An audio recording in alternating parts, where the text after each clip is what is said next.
Let's talk about your core motivators. Part 1. I'm going to talk about your strengths. If you have been following me for a while now, you probably have heard me talk about how important it is to understand your strengths, know them inside out, and unapologetically play to them rather than fixating on what you are crap at and getting better at that. And you might need to do that a bit so you don't get fired. You can and will become world class if you get really good at honing in on what your strengths are and playing to them 80% of the time. But this isn't a program about career success. It partly is. It's a program on helping you to work out what comes next. And all I'll say to you is, I can't tell you how, but I can guarantee that your purpose, your mission, what's going to give you meaning this lifetime is so intimately bound up with what your strengths are, it's almost impossible to separate them. I would say something really important here. A lot of people talk about strengths as the things that you are great at, and that's important, yes, but it's only one component of strengths. The bits that are missing that we forget about is you will know when you are playing in an area of strength because you feel stronger afterwards. You feel incredibly energized. Often playing to a strength, you'll get into a flow state. So all time has passed. It is the thing, or the strengths that you have, people will know you are good at it, but you will also feel so joyous while doing it that you would do it for free. Ideally not, but you would. So I want you to be very clear on this because we have been taught that our strengths are what other people say, hey, you're great at this, you should do this. And that is one piece of the puzzle. I was exceptionally good at project management. No, I wasn't exceptionally good. I was pretty bloody good at it.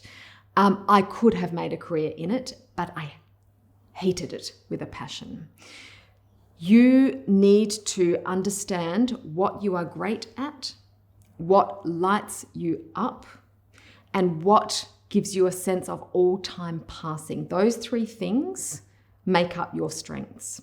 The other thing that's really important to focus on with strengths is you can go hardcore with them. In fact, you're designed to go hardcore at exploring your strengths and designing your career and life around your strengths. We have this myth in our society that we get to an A and then we go find something else to get good at. We also have this myth that we can take something that we are terrible at and get good at it. This is also not true. What we can do is focus at least 80% of the time on the things we are bloody good at and the things that light us up, the things that give us great energy. And we become world class in them. There is no such thing as stopping at A. The sky is the limit when it comes to your growth, when you start playing to your strengths.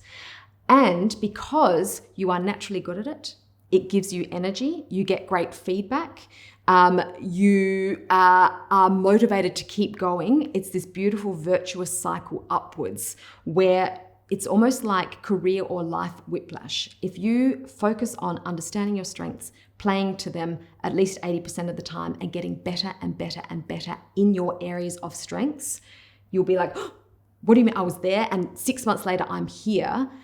Your growth is exponential.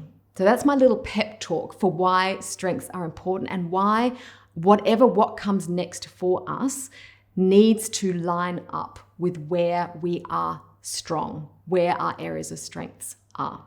So how do you find out your strengths? It's a really good question. I have 3 questions that you can ask yourself that are in your journal, but I have done a lot of research on the diagnostics that I think are the best, and I really do believe in Clifton's strengths to the point where we are giving you a diagnostic for free. It's a bonus that comes with this program.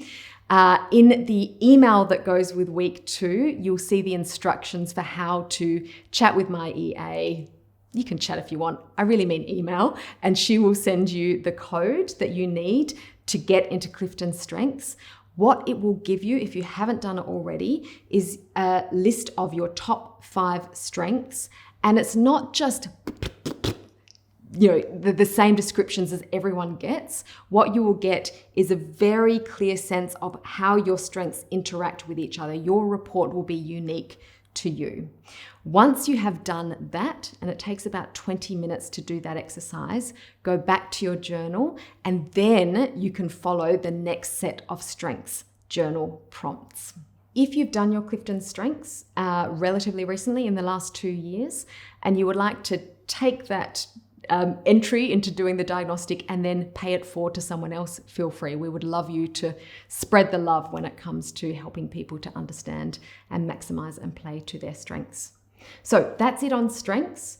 Go and do the diagnostic. You can also have a play with the what are my strengths questions in the journal. Then you can go on to the journal prompts on strengths, and then we'll come back to your core motivators part 2, which is all around your values.